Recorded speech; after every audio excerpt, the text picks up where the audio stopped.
না আপনাকে আলাদা করে ফেস ওয়াশ বানাতে হবে, না আপনাকে ফেস প্যাক বানাতে হবে। এমন একটি রেমেডি আপনাদের সঙ্গে শেয়ার করবো যা আপনার ফেস প্যাকেরও কাজ দেবে এবং ফেস ওয়াশেরও কাজ দেবে। স্বল্প পরিশ্রমে 1 মাস পর্যন্ত এটি আপনি ব্যবহার করতে পারবেন, তাও আবার কেমিক্যাল ফ্রি। আপনি অবাক হয়ে যাবেন এর কার্যকারিতা দেখে। অল্প খরচে আপনি এটি বানিয়ে নিতে পারবেন এবং আপনার স্কিন ভীষণ ফর্সা, সুন্দর এবং উজ্জ্বল হবে। বিট আমাদের শরীরের জন্য যেমন ভীষণ ভালো, তেমনই কিন্তু আমাদের স্কিনের জন্যও ভীষণ ভালো। বিট সবসময় ত্বকের জন্য ভীষণ ভালো, কোনো রকম ক্ষতি ছাড়া এটি ইনস্ট্যান্ট কাজ করে এবং স্কিনকে পিঙ্কিশ করে তোলে। আজ আমি বিটের সঙ্গে কয়েকটি উপকরণ মিশিয়ে এমন একটি সাবান বানিয়ে আপনাদের দেখাবো যা আপনাদের ত্বককে ভিতর থেকে ব্রাইট এবং গ্লোয়িং করে তুলবে। সবার প্রথমে একটি বিটকে পরিষ্কার করে ধুয়ে এভাবে খোসা ছাড়িয়ে নেব।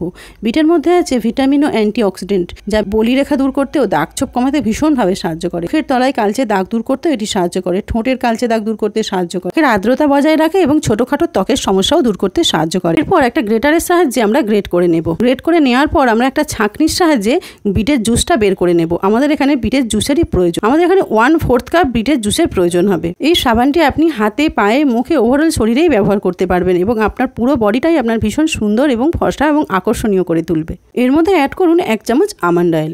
আমন্ড অয়েল কিন্তু স্কিনের যাবতীয় দাগছোপ দূর করতে ভীষণভাবে সাহায্য করে। আর নিয়ে নিন 1 চামচ অ্যালোভেরা জেল। আর অ্যালোভেরা জেল যে আমাদের স্কিনের জন্য কতটা ভালো সেটা আমরা সবাই জানি। নিয়মিত অ্যালোভেরা জেল ইউজ করলে ত্বকের আর্দ্রতা বজায় রাখে, ত্বক শুষ্ক হয়ে যেতে দেয় না, ত্বকের ট্যান রিমুভ করে এবং ত্বকের উজ্জ্বলতা বৃদ্ধি করে ও দাগ মুক্ত করে। এরপর আমরা অ্যাড করব 1 চামচ গুঁড়ো দুধ। গুঁড়ো দুধ ত্বককে ময়শ্চারাইজার করে, উজ্জ্বল করে এবং মৃতকোষ দূর করে, ত্বকের বলিরেখা আসতে দেয় না, ত্বকের ভিতর থেকে স্বাস্থ্যোজ্জ্বল এবং মসৃণ করে তোলে। এরপর নেব প্রধান এবং অন্যতম উপাদান, সেটা হচ্ছে সোপ বেস। এটা আপনি অনলাইন পারচেস করতে পারবেন। 150 গ্রাম সোপ বেস নিলে আপনার অনায়াসে 4টি সাবান ভালোভাবে রেডি হয়ে যাবে। খুব কম খরচেই আপনি এই সাবানটি বানিয়ে নিতে পারবেন, যেটি আপনার স্কিনের জন্য ভীষণ ভালো হবে। বাজার থেকে যখন আমরা সাবান কিনি তার মধ্যে কি আছে আমরা জানি না, অনেক দাম দিয়ে কিনে থাকি। তো আমরা বাড়িতে যদি এইভাবে ঘরোয়া উপকরণ দিয়ে সাবান তৈরি করি সেটা আমাদের জন্য সাশ্রয় এবং স্কিনের জন্য ভীষণ ভালো। এইভাবে 150 গ্রাম সাবানকে ছোট ছোট করে টুকরো করে একটা সসপ্যানের মধ্যে আমি নিয়ে নিলাম। অবশ্যই এভাবে ছোট ছোট পিস করে কেটে নেবেন, তবে তাড়াতাড়ি এটি মেল্ট হয়ে যাবে। এরপর ইন্ডাকশন বা গ্যাসের ওপরে একটা বড় পাত্রের মধ্যে কিছুটা জল নিয়ে, জলটা যখন একটু গরম হবে তখন আপনি এই সোপ বেসের সসপ্যানটা বসিয়ে দেবেন। আস্তে আস্তে দেখবেন এই সোপ বেসটা মেল্ট হতে থাকবে, গলে যাবে।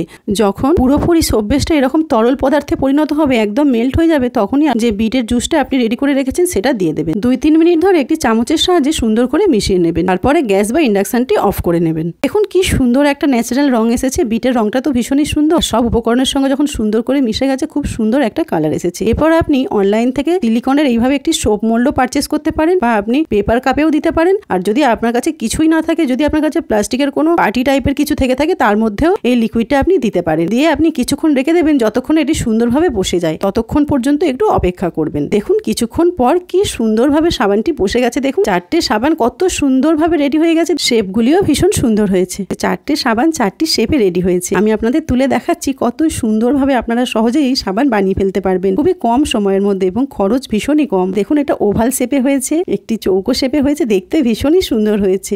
আর আমি ইউজ করেছি এর আগে বানিয়ে, ভীষণই সুন্দর। স্কিনের জন্য তো ভীষণ ভালো। আপনি যদি নিয়মিত এই সাবান ইউজ করেন তাহলে আপনার মুখে যে মেছেদার দাগ, কালো যে টিপ টিপ ছোট ছোট দাগ হয়ে থাকে, ডার্ক সার্কেলের মতো সমস্যা হয়ে থাকে, রোদে বেরোনোর ফলে যে মুখে ট্যান পড়ে, সেগুলো তো সব রিমুভ হয়ে যাবেই। তার সাথে সাথে আপনার স্কিনকে ভিতর থেকে স্বাস্থ্যোজ্জ্বল, ফর্সা এবং সুন্দর করে তুলবে। আপনাদের মনে প্রশ্ন আসতেই পারে, সাবান তো খুব সুন্দর রেডি হয়েছে, কিন্তু ফেনা আসবে তো? কারণ ফেনা যদি না আসে তাহলে সাবান ব্যবহার করে সেই মজা বা আনন্দ কোনোটাই থাকবে না। সোপ বেসটা সেই জন্যই এখানে ব্যবহার করা হয়েছে, যাতে সাবানের মধ্যে সুন্দরভাবে ফেনা চলে আসে। এখানে আমি একটু জলের সাহায্যে সাবানটা হাতের মধ্যে দেখাচ্ছি ঘষে আপনাদের। দেখুন কি সুন্দরভাবে ফেনা চলে এসেছে। তো আপনারা অবশ্যই এইভাবে বানান এবং ইউজ করুন। একটা ইউজ করুন, বাকিগুলো ফ্রিজে রেখে দিন। 1 মাস পর্যন্ত আপনি এটি ব্যবহার করতে পারবেন। লাইক, শেয়ার, সাবস্ক্রাইব এবং ফলো করে দিন। টাটা।